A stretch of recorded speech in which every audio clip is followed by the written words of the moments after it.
Welcome to the second lecture on gas turbines. This is from the module 5 of the fluid machinery course. In this lecture, we will discuss the thermodynamic analysis of actual gas turbine cycle. We will consider the compressor and turbine efficiencies in this case. Primarily, we call these efficiencies as isentropic efficiency of compression for the compressor and isentropic efficiency of expansion in the case of turbine. We will also discuss the numerical problems from the previous university exams on this topic, gas turbines. We have already discussed about the ideal gas turbine cycle, which is the Brayton cycle. It is also known as constant pressure gas turbine cycle. See, the ideal cycle on a TS plot is represented like this, in which the processes are represented by 1, 2, 3, 4.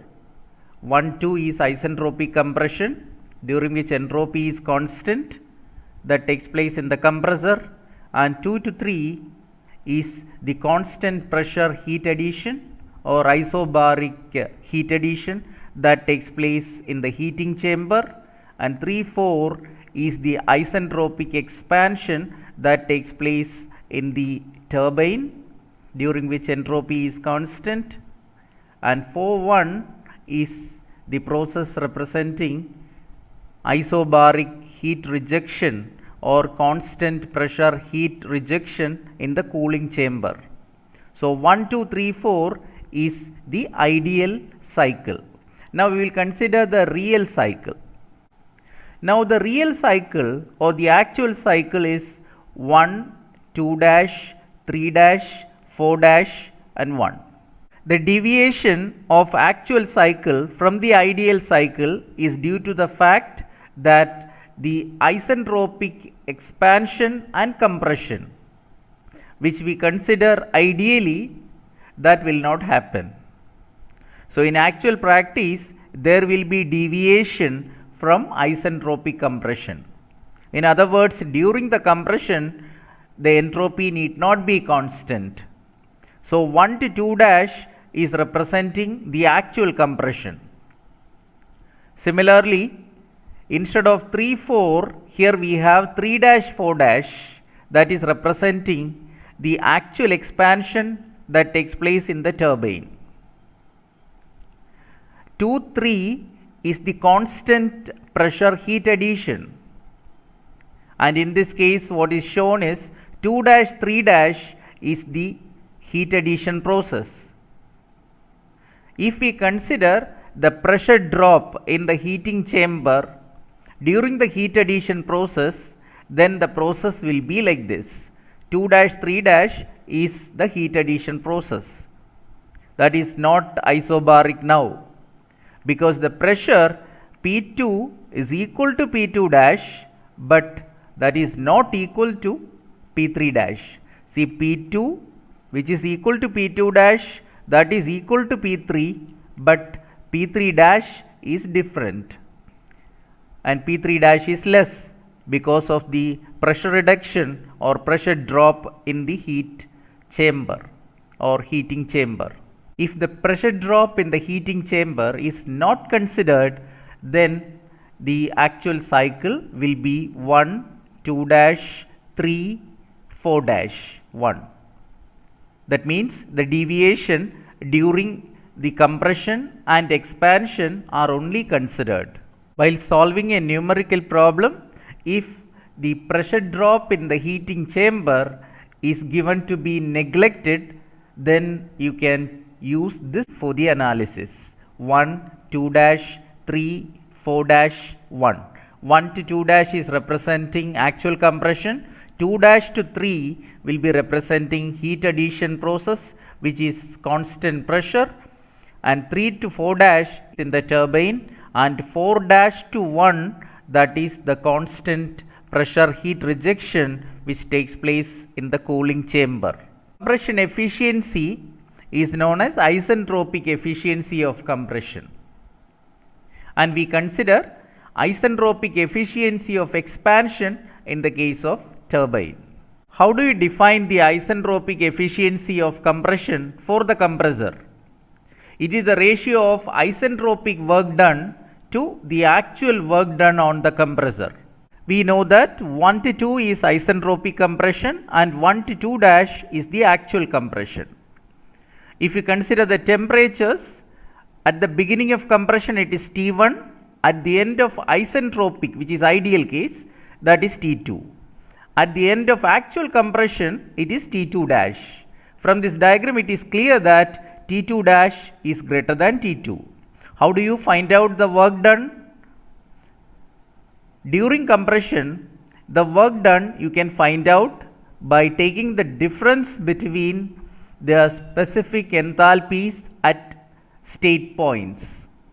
Simply you take the difference between specific enthalpies at state points 1 and 2 in the case of ideal compression, and difference between specific enthalpies at state points 1 and 2 dash in the case of actual compression. So what is isentropic work done? Per unit mass of air flowing through the compressor, it is H2 minus H1, which is equal to Cp into T2 minus T1. And in the case of actual compression, 1 to 2 dash, the work done will be Cp into T2 dash minus T1, that is H2 dash minus H1. Obviously you can see that T2 dash minus T1, that will be greater than T2 minus T1. So the actual work done to compress the air per unit mass of it will be greater than the work done per unit mass of air during ideal case. So isentropic work done divided by actual work done is isentropic efficiency of compression. That is Cp into T2 minus T1 divided by Cp into T2 dash minus T1. Cp is common, so you will get T2 minus T1 divided by T2 dash minus T1.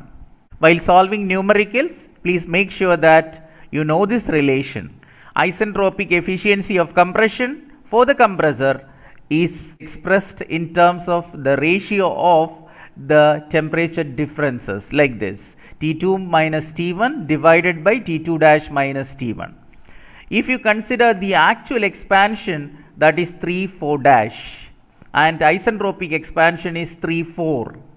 Here again you can consider the temperatures at the state points 3 and 4 and also at 3 and 4 dash.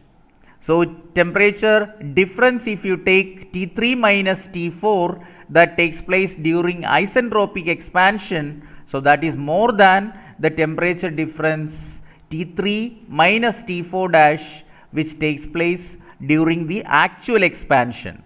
The isentropic efficiency of expansion for the turbine is defined as the actual work done divided by isentropic work done. Remember, it is the ratio of actual work done to isentropic work done. But in the case of isentropic efficiency of compression, it is isentropic work done by actual work done. How do you find out the isentropic efficiency of expansion? It is actual work done per unit mass of air, that is Cp into T3 minus T4 dash. That is nothing but the difference in specific enthalpies at state points 3 and 4 dash. So H3 minus H4 dash, that is equal to Cp into T3 minus Cp into T4 dash. And isentropic work done during the process 3-4, that is Cp into T3 minus T4, that is H3 minus H4. So Cp is common, so that can be cancelled, and what you get is T3 minus T4 dash divided by T3 minus T4, that is the isentropic efficiency of expansion in the case of turbine. We already know that the temperature ratio T2 by T1 during isentropic compression, that is related to the pressure ratio P2 by P1 by this relation. T2 by T1 is equal to P2 by P1 raised to gamma minus 1 by gamma. That is the temperature pressure relation applicable for isentropic compression 1 to 2. Similarly, for the isentropic expansion process, temperature pressure relationship is T3 by T4 is equal to P3 by P4 raised to gamma minus 1 by gamma. Of course, you know that gamma is the ratio of specific heats of the working substance. That is, gamma is equal to Cp divided by Cv. For air, we consider gamma as 1.4. Along with that, for constant pressure heat addition and constant pressure heat rejection in the heating chamber and cooling chamber, or if the pressure drop is 0, that is specified during the heating and cooling, then P2 will be equal to P3 and P1 is equal to P4.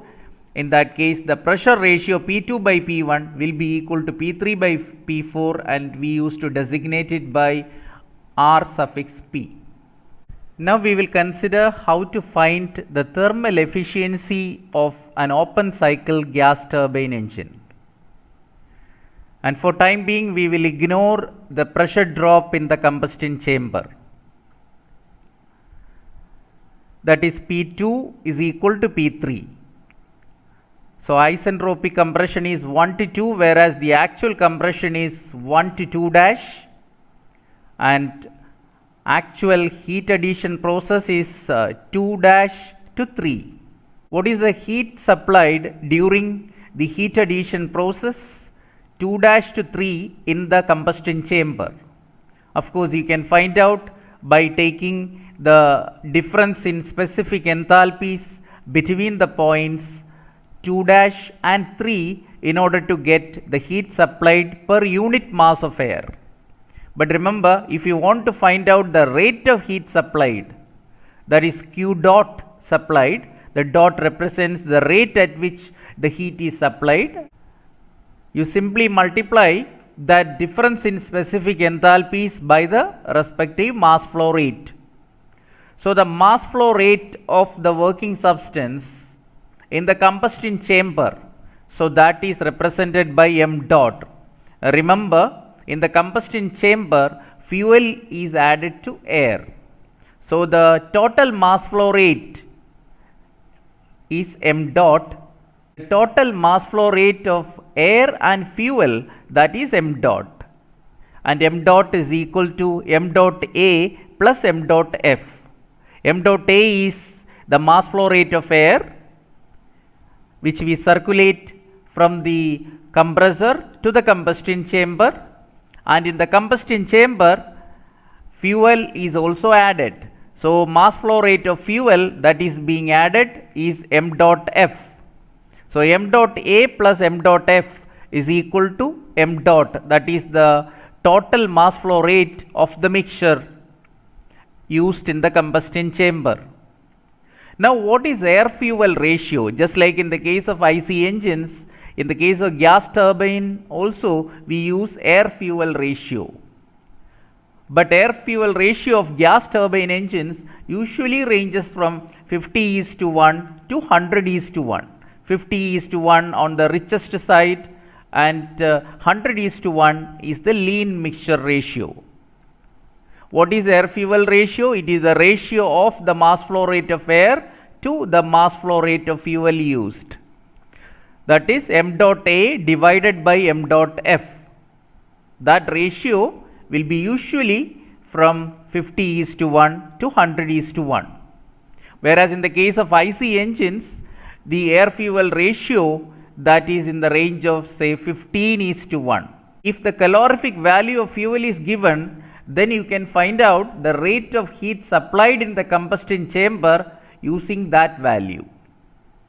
So the heat input, that means rate of heat input or Q dot supplied, so that will be m dot F into the calorific value. See, the calorific value is represented by QF. So m dot F into QF. See, the calorific value means the quantity of heat liberated by the complete combustion of unit mass of fuel, say 1 kg of fuel. For example, an aviation fuel with a calorific value say 43,000 kilojoule per kilogram. That means by the complete combustion of 1 kg of that particular fuel, 43,000 kilojoules of heat energy is liberated.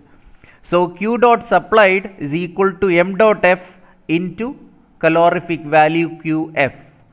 And alternately, we have the expression for the rate at which heat is supplied, or Q dot supplied, as m dot Cp into T3 minus T2 dash. For solving numerical problems, you may require both expressions and we will equate both of them. Now, what is the thermal efficiency of such a cycle?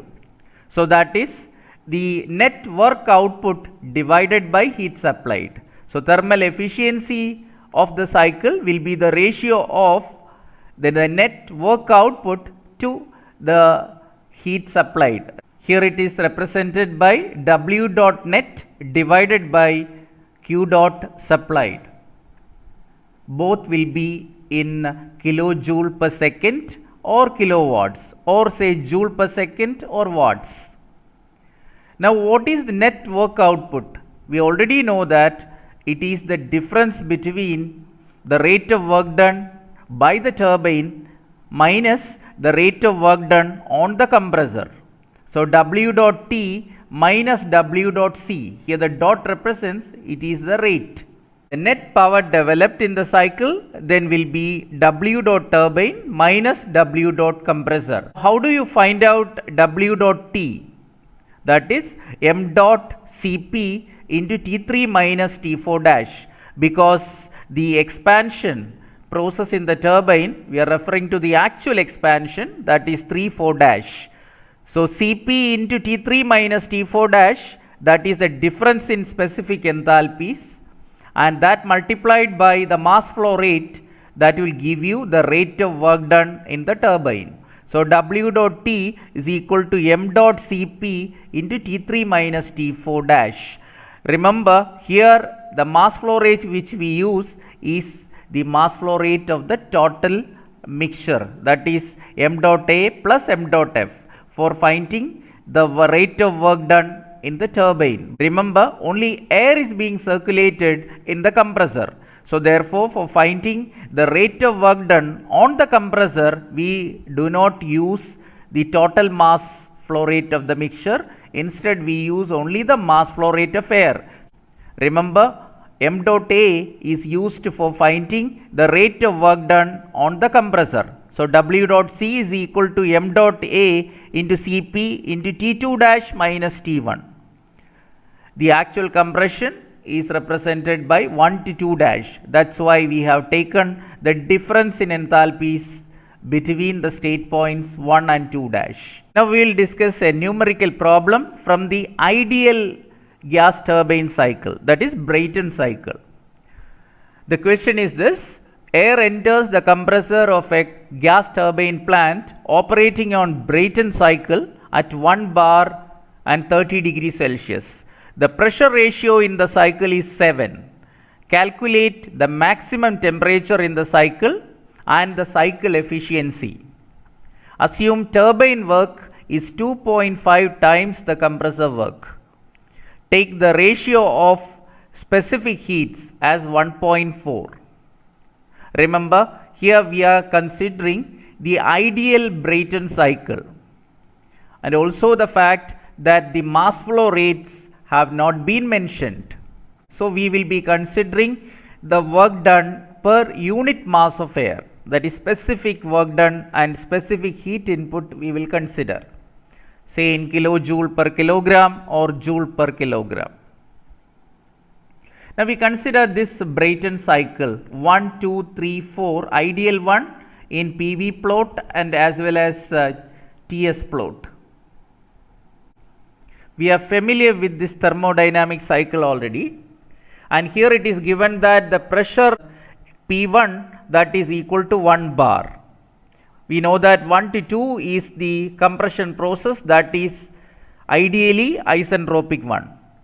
So, P1 is equal to 1 bar, and also the temperature is specified 30 degrees Celsius. So, T1 is 30 degrees Celsius. When you convert that into Kelvin, 30 plus 273, that is 303 Kelvin. Here it is given that the pressure ratio in the cycle is 7. Basically, we know that it is a two pressure cycle. P2 by P1, that will be equal to P3 by P4. Those pressure ratios will be equal during the compression and expansion. Heat addition and heat rejection takes place at constant pressure. P2 by P1 will be equal to P3 by P4, that in this case is 7. And here P1 is given to be 1 bar. So definitely P2 by P1 is equal to 7. P1 is 1 bar, therefore P2 will be 7 bar. That is the pressure at the end of compression. Now we know that for an isentropic compression process, the temperature pressure relationship is T2 by T1 is equal to P2 by P1 raised to gamma minus 1 by gamma. Here gamma is 1.4, that is given ratio of specific heats for air. So when you substitute the values of T1, P2 and P1, you will get the temperature at the end of isentropic compression. So T2 by T1 is equal to Rp, that is the pressure ratio raised to gamma minus 1 by gamma. T1 is 303 multiplied by the pressure ratio is 7 raised to 1.4 minus 1 by 1.4. So if you operate that, you will get the temperature at the end of isentropic compression. T2 will be 528.323 Kelvin. Now the process 2 to 3 is constant pressure heat addition.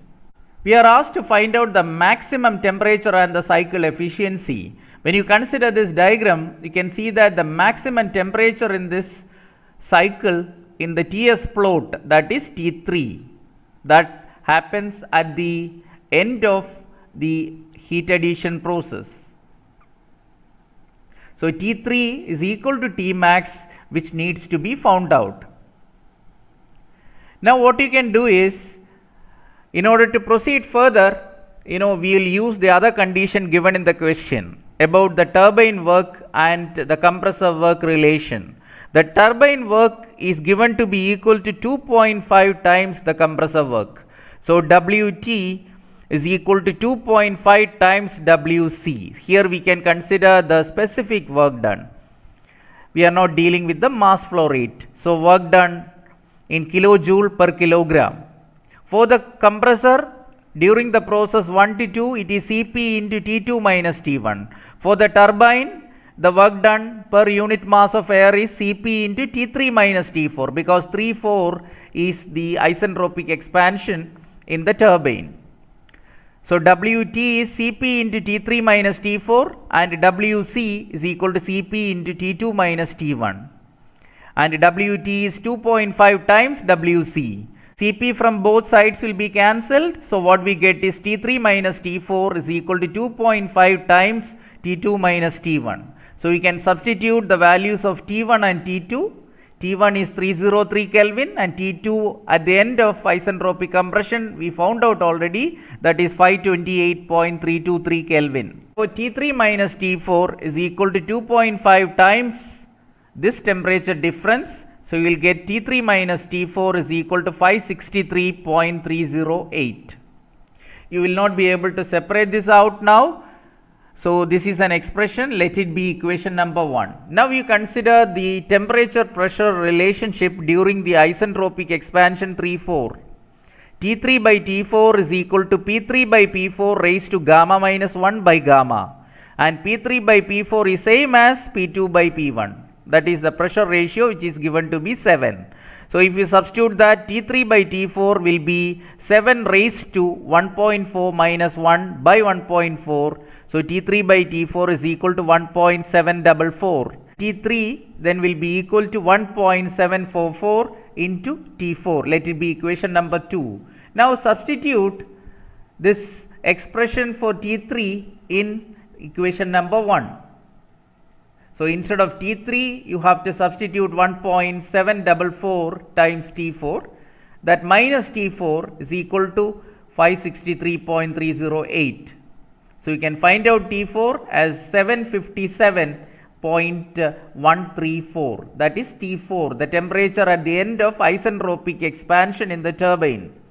Now what is T3? T3 is equal to 1.744 times T4. So you can substitute T4 here. You can get T3 as 1320.44 Kelvin. That is the maximum temperature in this cycle which you are asked to find out. So T max is equal to 1320.44 Kelvin. Temperature in degrees Celsius, you subtract 273 from this. So you will get 1047.44 degrees Celsius. So that's the answer. Now the efficiency of Brayton cycle. So that is 1 minus 1 by pressure ratio raised to gamma minus 1 by gamma, which we derived during the first lecture. So 1 minus 1 by 1.744, because Rp raised to gamma minus 1 by gamma, if you find out, that is 7 raised to 1.4 minus 1 by 1.4, you will get 1.744. So 1 minus 1 by 1.744 is equal to 0.4265. If you convert that into percentage, it will be 42.65 percentage. So that is the required answer to the question. This is an important numerical problem based on gas turbine open cycle. And here we are referring to the actual cycle. Air enters the compressor of an open cycle constant pressure gas turbine at a pressure of 1 bar and temperature of 30 degrees Celsius. The pressure of air after compression is 5 bar. The isentropic efficiencies of compressor and turbine are 80% and 85% respectively. The air-fuel ratio used is 80:1. If the flow rate of air is 3 kg per second, find 1. the power developed, and 2. the thermal efficiency of the cycle. Take calorific value of fuel as 42,000 kilojoule per kilogram. Assume Cp is equal to 1.005 kilojoule per kilogram Kelvin and gamma, the ratio of specific heats, as 1.4 for air and gases. See, the pressure at the inlet of the compressor that is given. We used to denote it by P1. P1 here is 1 bar. And consider this ideal cycle and actual cycle. See, 1, 2, 3, 4, that is representing the ideal cycle, whereas 1, 2 dash, 3, 4 dash, that is the actual cycle. Remember, here the pressure drop during the heat addition is not considered. So P1 is 1 bar and T1 is 30 degrees Celsius. When you convert that into Kelvin, it is 30 plus 273, that is 303 Kelvin.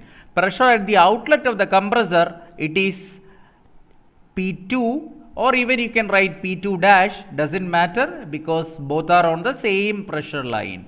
So the pressure at the outlet of the compressor, you can mark it by P2, which is same as P2 dash. 2 dash is the actual point at the outlet of the actual compression. If the compression process is isentropic, that is 1, 2 you are considering, and for that you have the temperature pressure relationship. T2 by T1 is equal to P2 by P1 raised to gamma minus 1 by gamma, which we have discussed already. So T1 here is 303 Kelvin and P2 by P1. So we have P2 as 5 bar and P1 as 1 bar. So therefore, you can find out T2 now. That is the temperature at the end of isentropic compression, not actual one. T2 by 303 is equal to 5 by 1 raised to 1.4 minus 1 by 1.4. So you will get the temperature at the end of isentropic compression as 479.897 Kelvin. Now the actual temperature at the outlet of the compressor. See, the actual compression is 1 to 2 dash. So how do you correlate between actual compression and isentropic compression? That is by the isentropic efficiency of compression given for the compressor. That is given as 80%. 80% for the compressor and 85% for the turbine. So the isentropic efficiency of compression which we know already. So that can be expressed in terms of the ratio of temperature differences like this. Isentropic efficiency of compression as T2 minus T1 divided by T2 dash minus T1. So if you consider the state points as per this diagram, efficiency of isentropic compression for the compressor is given as 0.8, and that if you substitute over here the various temperatures available, then you can find out the actual temperature at the end of actual compression 1 to 2 dash. So T2 minus T1 479.897 minus T1 303 divided by T2 dash minus T1, that is 303, that is equal to 0.8. That is 80% efficiency. So T2 dash is equal to 524.122 Kelvin. So if you cross multiply and solve it, then T2 dash will be this value. If the expansion process is isentropic in the turbine, then that is the process 3-4, then even in that case we can find a relationship between the temperature ratio and pressure ratio during that isentropic expansion process 3-4. What is that? T3 by T4 is equal to P3 by P4 raised to gamma minus 1 by gamma. But remember, we do not know what is T3 and what is T4. But we can get a relationship for this T3 by T4. An expression for T3 by T4 we can get. So T3 by T4 is equal to P3 by P4 raised to gamma minus 1 by gamma. Remember, P2 is equal to P3 and P4 is equal to P1. Therefore, the pressure ratio P3 by P4 is same as P2 by P1, that is equal to 5 by 1. So T3 by T4 is equal to 5 by 1 raised to 1.4 minus 1 by 1.4, that is equal to 1.5838. So the ratio T3 by T4 is equal to 1.5838. In order to solve these type of numericals on gas turbine cycle, it is essential to know the temperatures at different state points in the cycle, that is T1, T2, T2 dash, T3, T4 and T4 dash. We already know the temperature T1, that is 303 Kelvin, and T2 we found out, that is 479.897 Kelvin, and T2 dash, that also we found out temperature at the end of actual compression 524.122 Kelvin. And now our effort is to find out T3, T4 and T4 dash. For that purpose, T3 by T4, that ratio we found out 1.5838, and now we are going to find out the other temperatures. Air fuel ratio in this problem is given as 80:1. We know that air fuel ratio is m dot A divided by m dot F. M dot A is the mass flow rate of air circulated in the cycle, and m dot F is the mass flow rate of fuel injected. So m dot A by m dot F is equal to 80. So m dot A is equal to 80 times m dot F. This is m dot F. So m dot A is given to be 3 kg per second. Therefore, you can find out m dot F, that is mass flow rate of fuel consumed, that is equal to m dot A divided by 80. So 3 divided by 80. So m dot F 0.0375 kilogram per second. This is m dot F, please bear with me. So total mass flow rate of the mixture now passed on to the turbine, that is m dot F plus m dot A. So m dot is equal to m dot A plus m dot F, and m dot F is 0.0375. So 3 plus 0.0375, it is 3.0375 kilogram per second. That is the total mass flow rate of the mixture. Now the calorific value of fuel, that is given 42,000 kilojoule per kilogram. And how do you find out the heat input or the rate of heat supplied? We have discussed these equations already. That is mass flow rate of fuel m dot F multiplied by the calorific value QF. So mass flow rate of fuel we found out 0.0375 kilogram per second multiplied by calorific value 42,000 kilojoule per kilogram.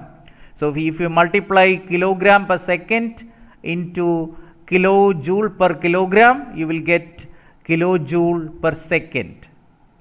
So the heat supplied, rate at which heat supplied or heat input is 1575 kilojoule per second. Obviously that is kilowatts. Now we have to find out the temperature T3, that is the maximum temperature in the cycle. So for that purpose we have an alternate expression for the heat input or the rate of heat supplied during the heat addition process in the combustion chamber. What is that relation? Heat supplied, rate of heat supplied, Q dot supplied is also equal to m dot Cp into T3 minus T2 dash. Remember, m dot Cp. Here we use the total mass flow rate of the mixture, that is mass flow rate of air plus mass flow rate of fuel, which in this case is 3.0375 kilogram per second. So if you substitute over here Q dot supplied, it's also the rate Q dot, that is equal to m dot Cp into T3 minus T2 dash. So 1575 that we obtained already, that is the rate at which heat is supplied, which we calculated from the calorific value of the fuel and the mass flow rate of fuel. So 1575 is equal to m dot Cp into T3 minus T2 dash. M dot is 3.0375 multiplied by the specific heat at constant pressure, that is given as 1.005. Remember, that is in kilojoule per kilogram Kelvin. That is essential because the rate of heat supplied now we have substituted in kilojoule per second. So it is important to substitute the Cp value in kilojoule per kilogram Kelvin. That is given as 1.005. Then that multiplied by T3 minus T2 dash. T3 we have to find out, and T2 dash, the temperature at the end of actual compression, we found out already, that is 524.122. So the only unknown is T3, and if you solve this you will get T3 is equal to 1040.061 Kelvin. Obviously you know that this is the maximum temperature in the given cycle. See, once we know T3, now we are in a position to find out T4, because we already found out from the isentropic compression process 3-4 a ratio for the temperatures T3 and T4. T3 by T4 is 1.5838, and if you substitute T3 over here, you can find out the temperature at the end of isentropic expansion. T4 is equal to T3 divided by 1.5838, that is 1040.061 divided by 1.5838, you will get T4 as 656.679 Kelvin. Now what is the actual temperature at the end of expansion in the turbine? That is T4 dash. Obviously that is more than T4. See, in this cycle, now the temperatures we found out already are T2, T2 dash and T3. T1 was given. And now T4 dash, the temperature at the end of actual expansion in the turbine. See, that you can find out by using the given value of efficiency of isentropic expansion in the turbine. That is given as 85%. We know that the efficiency of isentropic expansion for the turbine is given by T3 minus T4 dash divided by T3 minus T4. That is, we obtained this relation from the ratio of actual work done to the isentropic work done. So that is given as 0.85. See, out of this, only unknown is T4 dash. So T3 is 1040.061 minus T4 dash, we have to find out, divided by T3 minus T4, that is 1040.061 minus 656.679, that is equal to the isentropic efficiency 0.85 for the expansion in the turbine given. So if you cross multiply and solve for T4 dash, so you will get T4 dash, the temperature at the end of actual expansion, as 714.186 Kelvin. Now we have found out all the temperatures at various state points in the cycle, both ideal and actual. Now you can find out the rate of work done, rate of heat supplied, rate at which heat is rejected, and all from these temperature values, provided you know the value of the specific heat and the respective mass flow rate to be used. Now we will find out the rate of work done in the turbine and compressor. So the power developed by the turbine or the rate of work done during the actual expansion in the turbine is given by m dot Cp into T3 minus T4 dash. Remember, here we use the total mass flow rate, mixture plus air. So that is 3.0375 multiplied by Cp value 1.005 multiplied by T3 minus T4 dash, that is 1040.061 minus 714.186. If you substitute, you will get the rate of work done. Remember, that is W dot turbine as 994.7945 kilojoule per second or kilowatts. Since it is a bigger unit, for better accuracy we maintain more number of decimal places. Now the rate of work done on the compressor per second or power consumed by the compressor, it's not power developed, it is power consumed by the compressor, that is equal to m dot A into Cp into T2 dash minus T1, because 1 to 2 dash is the actual compression, and m dot A, that is the mass flow rate of air that is circulated, which in this case is 3 kg per second. Now we will find the rate of work done on the compressor. So W dot C, it is 3 kg per second, that is mass flow rate of air, multiplied by 1.005, that is Cp value in kilojoule per kilogram Kelvin, into T2 dash minus T1, that is 524.122 minus 303. So we will get W dot compressor, that is the rate of work done. So 666.6828 kilojoule per second or kilowatts. See, once you have the rate of work done on the compressor and rate of work done by the turbine, now you can find out the net power developed or net power output. So that is W dot net is equal to W dot T minus W dot C.